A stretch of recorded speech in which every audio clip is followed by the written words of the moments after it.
Hello बच्चों, let's read this question. The question says that A gaseous oxide contain 30.4% of nitrogen, 1 mole of which contain 1 nitrogen atom. The density of the oxide relative to oxygen under the identical conditions is about. So look how we have to approach this question. देखो, हमें दे रखा है gaseous oxide है कोई, और उसके अंदर 30.5% क्या दे रखी है, नाइट्रोजन है. तो देखो, टोटल वेट हम मान लेते हैं कि 100% होगा ना. 100% में क्या है कि 30.4% नाइट्रोजन प्रेजेंट है. ठीक है, ऑफ नाइट्रोजन प्रेजेंट है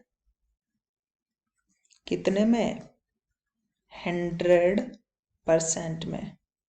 ठीक है, तो हम इन सिंपल बोल सकते हैं इस परसेंट को कि हमारे पास 30.4 ग्राम नाइट्रोजन है 100 ग्राम गैसियस ऑक्साइड में. डायरेक्टली बोल सकते हैं इन सिंपल. ठीक है, ये चीज बोल सकते हैं हम. अब देखो, यहाँ पे हमें जब पता लग गया 30.4 के लिए, तो 1 ग्राम के लिए हम निकाल सकते हैं. 1 ग्राम के लिए कितना होगा, 100 को डिवाइड कर देंगे 30.4 से. ठीक है, और हमें कितने के लिए निकालना है, हमें तो 1 नाइट्रोजन एटम के लिए निकालना है सबसे पहले. तो एक नाइट्रोजन एटम का मास कितना होता है, 14 ग्राम होता है. तो यहाँ पे हम 14 के लिए निकाल लेते हैं.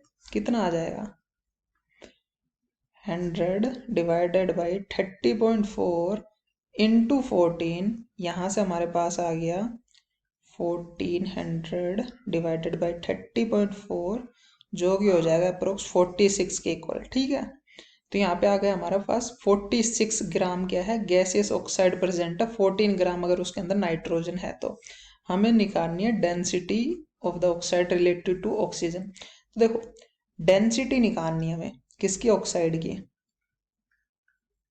डेंसिटी होती क्या है हमारी, density is equal to mass upon volume होता है. ठीक है, अब देखो यहाँ पे हमारे पास ये मास आ गया, कितना मास आ गया गैसियस ऑक्साइड का, ये गैसियस ऑक्साइड का मास आ गया 46, और डेंसिटी ऑफ नाइट और ऑक्सीजन, सॉरी,